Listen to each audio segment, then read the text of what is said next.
Morning guys, welcome back to another daily drive. It hasn't been very daily for a while. I've had a little break from it, but off to a slightly different area today, but let's see. I've had a few tests actually lately, and it's been unbelievable fails, and some amazing passes, but the fails really sort of strike you because here I can't see, so I'm just going to edge. I can see just through the car, and then they've got a gap there, and off we go. So yeah, the fails were like literally, there's one that was last minute, in the last 2 seconds. I'm sure you might have seen the video on it, but yeah, that was an absolute shocker. Then I had one yesterday as well where the guy actually does so well. He turned up with a test he had to do all of a sudden, like in 2 days, because he had, oh there we go, person let me go. Look at that meeting situation. Yeah, because he had a flight he had to catch back, so we had to cram in the hours, and then he did absolutely amazing, and then just one error where it was a lane change and he didn't check the left mirror. So you know, a lot of students, whenever you're lane changing or leaving a roundabout, forget to sometimes worry about your left hand side, especially if you are in the middle lane exiting. So if you're leaving from that middle lane, you must check that left mirror. It's just vital. You need to know what's around you. So yeah, that was that.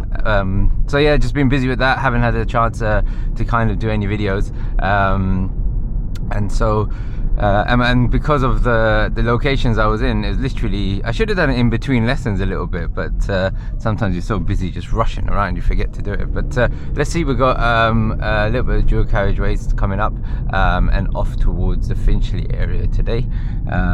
We had a few meetings in ours just now already. I'm looking around the corner here and see there's a car already coming. I don't know if you just see it. So I already spotted that car. It's not an issue, but at least I know that it's coming. Looking around bends, on corners, diagonally across, any gaps you can see around bends. Look how blind this junction is.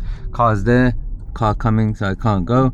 I'm looking to see, oh now they put the signals on. Okay, that one should wait for me. That would have been a blocker as well, so that was good. So the first car put the signal on very late, second car then put the signal on, which is great, so then I can take advantage of that. That's a super blind roundabout, mini roundabout, and if you can't see on approach to anything, then just come on approach a lot slower. I was telling someone yesterday that actually, give me 1 second, let's clean my screen a bit.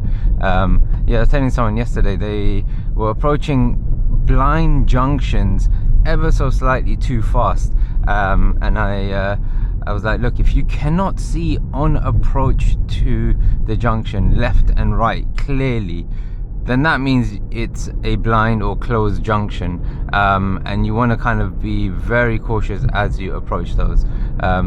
So dual carriageway here, funny one, which we've done with this one before, still 30 miles an hour. Students often think that there's a set limit for dual carriageways, but there isn't. You go according to the signs that you see, so because there are no changes in signs, it continues as 30. Now we are going to go left. I think we'll turn left because there's a bit of traffic up there. Shouldn't be, it's early morning, but let's see. So we're going to join this short slip road. One of my students, sorry, not students, viewers commented on this particular slip road, and how you would do it if you had to wait, especially. So I can't see anything on the dual carriageway, so I'm looking to go slowly. It's very short, so I'm braking, I'm going calm, looking in my mirror, look a little bit over my shoulder, look ahead as well. Don't forget to look ahead, okay? I just put a video up of where a student failed doing that. Now I need to turn right. Let's have a look at the navigation. It's not going to be from this junction, it's the next one, but have a look there. Imagine I wanted to turn right at the traffic lights. Let's see. So if I'm signaling, that black car's there, they're letting me go a little bit, they're not really gaining on me, so that's great. And now I'm going to look in the third lane and then see over there, all the way across and back here. Well, I'm just going to say thank you, the unofficial way. So yeah, that was a tight lane change. If I needed to go over to the right hand side, then this would be the method that I would be using, going across slowly. But the junction was coming up quite late, so if I wasn't able to make my way over, I have to make sure that I'm comfortable knowing that I can go straight ahead. You need to be able to understand that you guys are the drivers. You're not forced to take a right turn or a left turn. It's a request.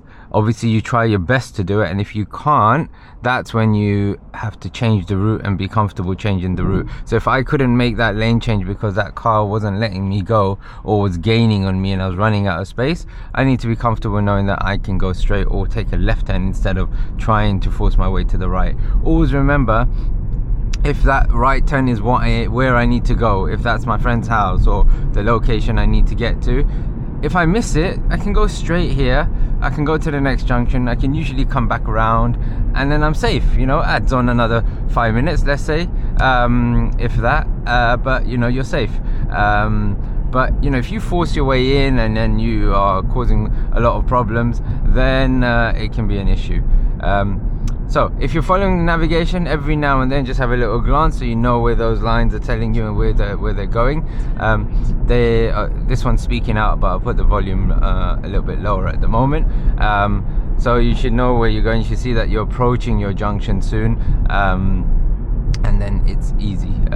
Most students do prefer the navigation because, there we go, someone's coming in. As soon as they come into my space, I start backing off. A lot of students, what they do, they get really close and then they brake. So don't do that. Stay back. As soon as the thing is, you know, when you're driving, you're trying to maintain a decent gap, like a 2-second gap, which I hope you guys all know about. So you got the 2-second gap. If someone comes into that 2-second space that you have left from the van, for example, start backing off and create a new 2-second gap straight away. Don't wait till you get close to the car. Don't try and get you know, think that, oh, I'll just brake later. Straight away, just build up your 2-second gap, and you'll hopefully never ever have an issue with the car in front of you. I tend to prefer a 3-second gap, but you know, who am I to change the rules? So yeah, it's a 2 second seems a little bit close sometimes, but we're going to be turning right here, and little slip road straight in. If you come into a slip road early, the cars can go past you on the dual carriageway if they need to at 50 miles an hour. At least you're in your slip road, you can start braking early, so don't delay coming into a slip road. Get out of the way of the main sort of flow of traffic. So that's it. Oh, the video just stopped recording? Oh, I thought the video stopped. But yeah, apart from that, now we're at a strange sort of junction. We're going to be going straight across. This is Five Ways Corner, if you guys know it. Further ahead, they've got some weird sort of animal things. Sort of, I don't understand why they've got them. Someone mentioned it on the radio once and I missed the answer. Right, here we go. So everyone's following around. I'm looking at road markings. I'm looking across. There's no left turn sign on the traffic lights. I'm going straight across. There's a sign up there telling me that I'm going to have to merge soon. All these signs you're going to have to look at. I'm going to pick up my pace to 50-mile-an-hour road. I'm looking on the left where I need to merge. Try and pick up your pace more and more, so I'm going faster, looking ahead, looking on the left. Arrows are telling me to try and merge. I'm looking back again, and that's it. You know, when you need to start joining oh, the video stopped. Did it stop? I can't tell if it's stopping. I keep hearing these noises of the video stopping, so I'm not quite sure if it's stopping or not. Anyway, oh, that guy's signaling. Look at that. Really important. Nice opportunity to lane change. No one's there. Stay back. I don't need to now brake too much, so I can stay back. I can carry on with my driving, and then I return back safely. Try that. That's really important. It's often really good. I like to know what's around me. I was telling my student, have an idea of what's around you all the time, because you never know, you might need to get out of a place early, just like that example there. I didn't check early just then. Oh, look at that driver. There we go. That was nice. But yeah, it really helps. Then sometimes you can lane change. If there's a junction coming up, you can come out of the way, they can join the junction, you know, things like that. But that's quite advanced. It takes a lot of thinking, but what I was saying before, so I keep jumping things, so as soon as something comes up I start talking about something else. So yeah, what I was saying before is, when you join a dual carriageway, when you leave a roundabout, for example, onto a fast road, pick up your pace. A lot of students calmly stay in the third, the fast lane, and they're not really going fast enough, and they're thinking they want a lane change, they want to come over. How are you going to come over when it's so difficult? or any way to lane change, and on top of that you're going slowly, and the car next to you on your left hand side might be going much faster, so you won't be able to lane change because they're going to catch up to you very quickly. This is a sharp turn here. This car behind me was so close, God. Yeah, so you know, you pick up your pace in your lane, deal with that first, and then also start thinking about the lane changing, and then that should hopefully help you guys a lot. So let's see now, a few hazards there, brake lights, eyes on lights. The moment you brake, I couldn't see that car, so I was just looking at my mirror for that point. Maybe I could have seen it earlier, but eyes on lights, okay? Eyes on the bus, people are getting on and off it. He's signaling, I'm gonna leave, so I'm gonna signal. That van's far ahead, calmly going past the van. Some people walk in front of buses, so so don't never speed super fast or get too close to the bus. Another thing which I wanted to mention, students leave a massive gap sometimes, because we're always drilling in that you got to stay away from these cars, and you need to go over the line sometimes, like I am now, but they leave a massive gap when they're overtaking something, or a bus for example. And the bus is not a cyclist. A cyclist, you need to leave 1.5 meters, but a bus, you don't need to leave that. You can drive past it with a reasonable gap, you know, like 0.5 meter or so, you know, don't overdo it. So because you'll be on the wrong side of the road for no, you know, for an unnecessary reason, really. So keep that in mind, it's very important. I am purely just following the navigation here.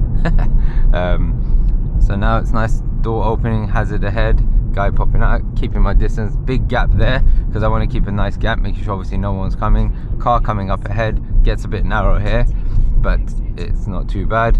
We're going in and out, so I've got to make sure I'm slowing down now to when I'm coming out. See that? Because of that car, and the moment I'm coming out, my car will stick out. It's different to me going straight now. Going straight past the car is easy, okay, but going at an angle coming out, you stick out. Cars are like rectangular blocks, they stick out, okay.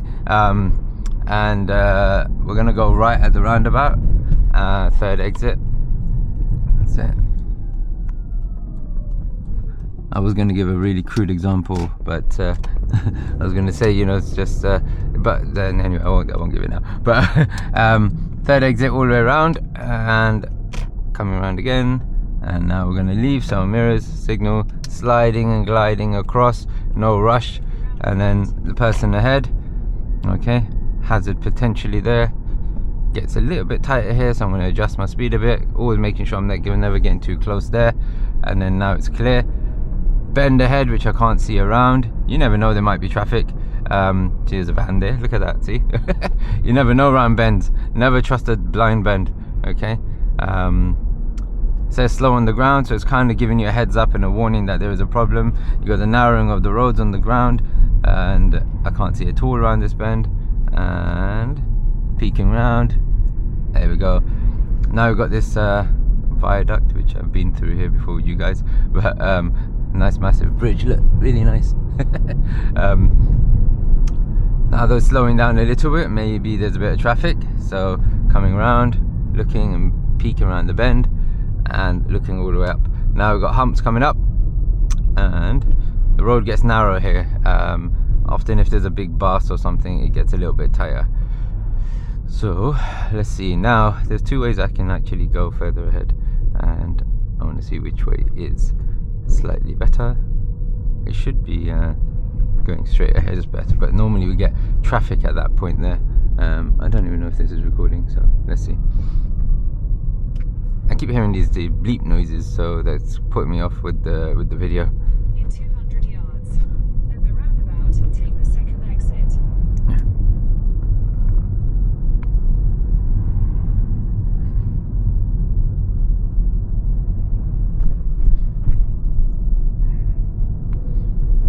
Okay, roundabout coming up, so we're meant to go straight, so, and then we're going to be turning left. You can see that we're going to go straight across, and then we're going to be turning left. So a little bit of navigation stuff for you guys as well. I know it's not probably purely in sight, but hopefully you guys can see it. So now I'm going to peek around, no one's on the right, there's no exit on this side, so it's fine. And then I'm glancing there as well as we get a little bit further ahead. going to be turning left shortly. So now look at this turning. Look and assess it. It's tight. Curve comes to the end. Very tight sort of turn. Take my time. No rush. Smoothly in. And if it gets really tight, be comfortable having be prepared to stop and not enter. That car's waiting. I'm not sure if they're waiting for a car or they're parked. I think they're parked or they're waiting. There's a car coming. Here we go. So they're waiting for a car. That's it. Wow, they got really close to that car. Look at that. That was bad. Now we've got the van coming up. Let's see. I'm going to slot in nice and easy. And as I go in, I have to get my car straight. Never leave your car at an angle, okay? This is a great road for meeting scenarios. So you come in and you straighten up. Why? Because you want the back of the car to get straight and out of the way. That car's waiting again for me. This is great. This is in and out all the time. And now planning ahead. That car's waiting again. I'm checking behind. All right, so I'm just going to say thank you. There you go. And we're going to take the next right turn. And there's a car coming around the bend. Mercedes parked at a really awkward place. I'm not going to go to the corner yet. And then I'm going to go past them. There we go. So certain cars will affect your junctions as well. So if it gets awkward where they are parked in a really bad place, then you've got to adjust where you start turning from. And what's happening here, I can go straight ahead. So it's a bit tight here. Gonna go, that's it, nice and straight all the way to the end. And then we're going left. Arrows on the ground, you can only go left. This guy's parked really bad. And then I'm gonna climb the curb a bit there, which is not good, but that was just because of that car. Nice and clear, open road. And we are going straight. There's a pedestrian crossing. People are waiting. Light could change on us. That's how you got to start thinking. And we are going straight ahead. It's quite quiet at the moment now, but we had a good few meeting scenarios there. Hopefully that's helped you guys. Let's see. It's like 8 o'clock, 10 past 8 in the morning now.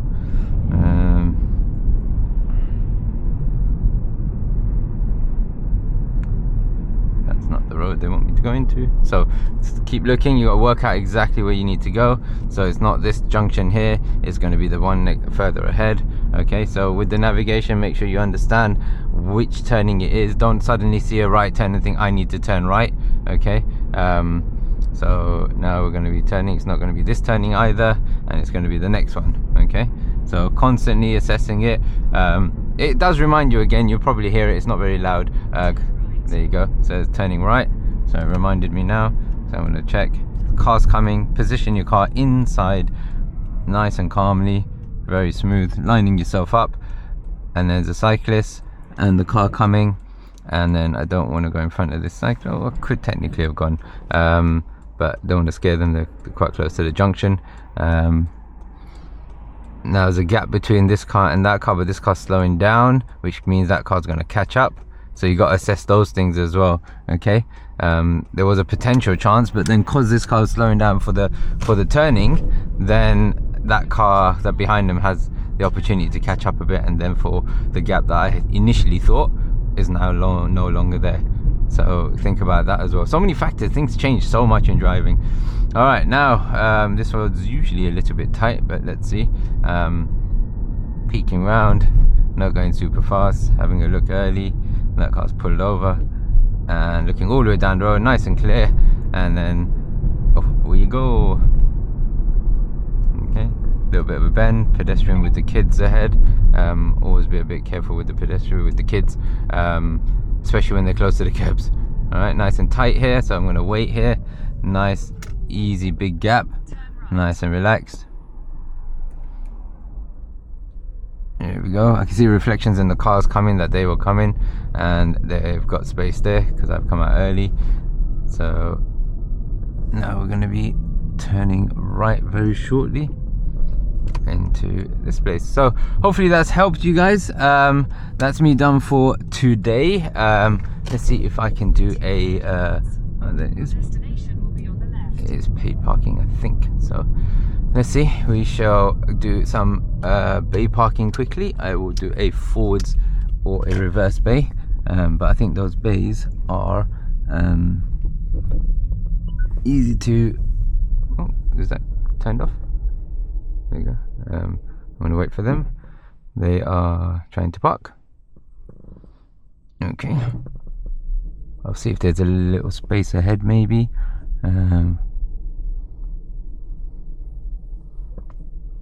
Okay, so she's doing the bay. That blue car's gonna take my space that I wanted, I think. I don't think there's a space that she would have taken it. There is no space there, maybe as well. So let's see. Let's see if we can bay park it. I'm gonna have to adjust this one. So looking around, going forwards a bit. I want it to go further ahead, but I don't think there's a space there. That's it. So yeah, there we go. Checking around, nice and relaxed, and slowly in. Okay, I want a bit of space for me to get out, so I'm going to adjust it a bit, make sure no one's coming, and then come back a bit. Job done. All right, so hopefully that's helped you guys, and I shall see you on the next daily drive.